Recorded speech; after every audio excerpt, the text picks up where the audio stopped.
Welcome to my channel. நம்ம இப்போ யாரை பற்றி பேச போகிறோன்னா, நம்ம போதக்கார இளவரசமே அந்த பொய்காரி காயத்ரியுமே இது பார்த்திங்கன்னா ஒரு சாட்சி வீடியோவில் வீட்டில் செடிக்கு தண்ணி விட்டுட்ருப்பாங்க. அதுதான் வாங்கின வீடு. பொய்காரி முகத்தில் அவ்வளோ ஒரு சிரிப்பு. ஏன்னா ஏழை மக்களோட காசில் ஏமாற்றி பிடுங்க வாங்கின வீடு. அதை பற்றி தான் இன்றைக்கி பேச போகிறோம். ஒரு வீடு வாங்கணுன்னா 15 வருஷம் கஷ்டப்படணும். ஆனால் அந்த பொய்காரியுமே போதக்கார இளவரசமே ஏழை மக்களின் பணத்தில் வாங்கிய புதிய வீடு. அதை பற்றி தான் இன்றைக்கி பேச போகிறோம். வாங்க வீடியோக்குள்ளே போகலாம்.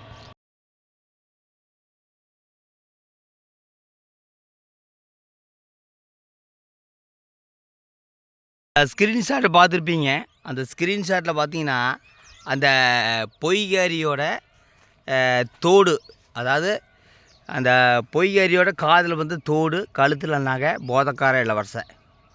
இதெல்லாம் வாங்குறதுக்கு ஏது காசுன்னா, மக்களை ஏமாத்துகிற பணம்னு ஒன்று இருக்குல்லங்க.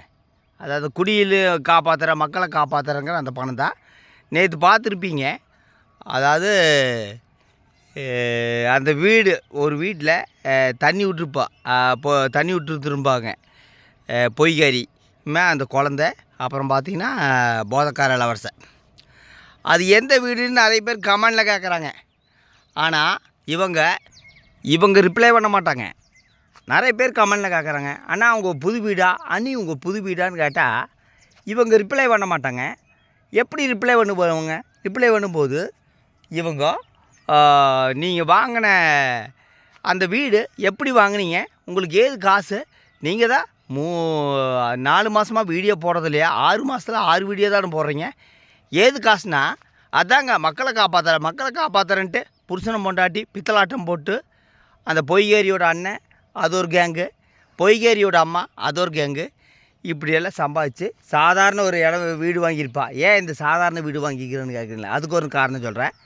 அந்த பணம் வேணுமில்லைங்க, வீடியோ போட வேண்டியதில்லை. அந்த பணம் வாங்கி வேறு பக்கம் இன்வெஸ்ட் பண்ணி அதில் வந்து சொத்தை குவிச்சு, காதில் தோடு, கழுத்தில் நகை, போதக்கார இளவரசனோட கழுத்தில் ப்ரேஸ்லெட்டு, அப்புறம் பொய்காரிக்கு கொலுசு, வீட்டுக்கு வாடகை, எல்லாமே ஓசியில் வாங்கின வீடு.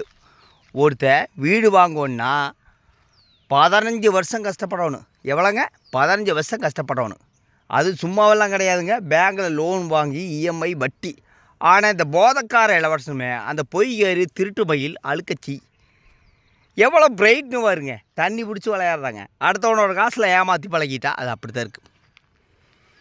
அதாவது குடி நிறுத்துறன்ட்டு ஒரு 2 பேர்த்துக்கு கொடுக்குறது, இது நல்ல தொழிலாச்சே, நாம் இப்படியே நல்லா ஏமாற்றி பழகிட்டா நாம் ஈஸியாக வீடு வாங்கிடலாம். எதுக்காக கஷ்டப்பட்டு நீங்கள் யூடியூப்பில் வீடியோ போடுறீங்க? நம்மளை பார்க்குறதுக்கு தான் முட்டாளுங்க இருக்கிறாச்சா. அவங்க எப்போவுமே முட்டாள், எந்த காலத்தில் முட்டாள், எல்லா காலத்திலும் முட்டாள் தான். இவங்க வீடு வாங்கினேன்னு நான் சொன்னேன், அது கட்சி தான் நிறைவேற்றியாச்சு. அவன் யாருக்கும் ரிப்ளை கொடுக்க மாட்டான். என்ன ரிப்ளை கொடுப்பா? இவனுக்கு ஆல்ரெடி கல்யாணம் ஆயிடுச்சு நான் சொன்னேன், அதுக்கே ரிப்ளை கொடுக்காதவ இந்த வீட்டுக்கு ரிப்ளை கொடுப்பானா? அந்த காதில் தோடு பாருங்க. அந்த பொய்காரிக்கு எவ்வளோ சிரிப்பு, எவ்வளோ ஒரு ஆனந்தம். ஏன்னா ஓசியில் வருது இல்லைங்க. யாரும் நம்ம மேலே கம்ப்ளைண்ட் கொடுக்கல, நாம் ஜாலியாக இருக்கலாம். ஆனால் இப்போன்னு சொல்கிறாங்க, ஏழை மக்களையுமே பாவப்பட்ட வாங்கின காசில் வீடாக இருந்தாலும் சரி, மொபைலாக இருந்தாலும் சரி, இடமா இருந்தாலும் சரி, சத்தியமாக நல்லாவே இருக்க மாட்டீங்க, நாசமாக தான் போவீங்க. பல பேர்த்தை நான் பார்த்துருக்குறேன். அவங்களோட சாபம் உங்களை சும்மாவே விடாது. அது நோயாக வரும், இல்லைன்னா உங்களுக்கு எந்த ரூபத்தில் வேணால் வரும். ஆனால் இவங்களுக்கு வரலின்னு பார்க்குறேன், கண்டிப்பாக வரும். போதக்கார இளவரசனுக்கு ஆல்ரெடி ஒரு வழக்கு இருக்குது, கோர்ட்டில் வழக்கு இருக்குது. இவன் வந்து 2ஆம் தாரம் தான். முதல் தாளத்துக்கு நீ எத்தனை பங்கு கொடுக்குறான்னு எனக்கு தெரியல. மொத்தத்தில் பொய்காரிக்கு அவ்வளோ ஒரு ஆனந்தம், அடுத்தவங்களை ஏமாற்றி வாங்கின காசில் வீடு, நகை, பணம். இவங்க ஃபேமிலிக்கு எல்லாமே இவனை பற்றி தெரியும்.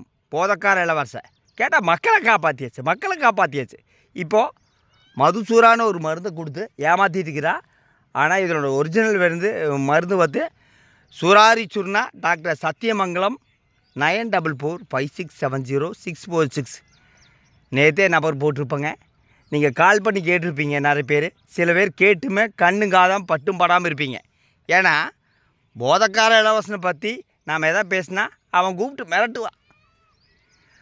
அவ்வளோ ஒரு ஏமாற்று பேர் வழி தான் இந்த திருட்டு தம்பதிகள்.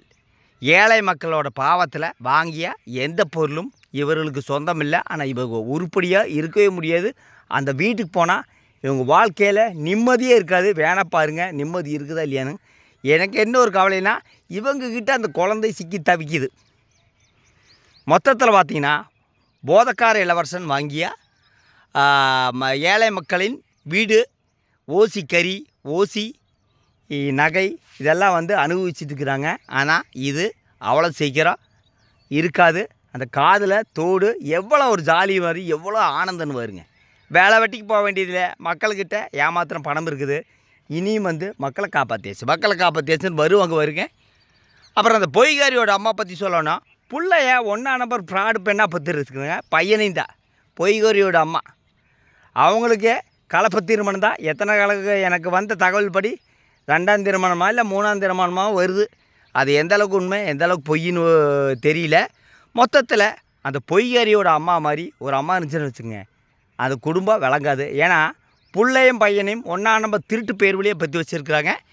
ஏழை மக்களின் பணத்தில் வாங்கிய வீடு. தயவுசெய்து இவங்ககிட்ட கேட்க ரிப்ளை பண்ண மாட்டா.